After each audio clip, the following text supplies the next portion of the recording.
চোখ বন্ধ করো, হাত পাতো। দেখো তোমার জন্য আমি কি এনেছি, একটা বড় ঘোড়ার ডিম এনেছি। এটা ঘোড়ার ডিম। এইখানটায় দাঁড়িয়ে দেখো, বলো 1 2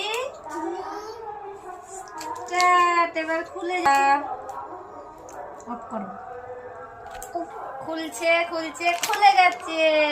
এবার কি আছে এটার মধ্যে? মনে হচ্ছে একটা খেলনা আছে।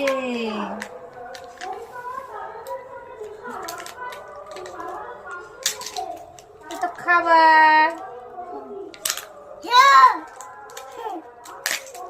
এই ভোদর বেঁধেছে। এই দেখো ভোদর, সুন্দর গিফট বেঁধেছে। না না না না ইয়ে করলাম।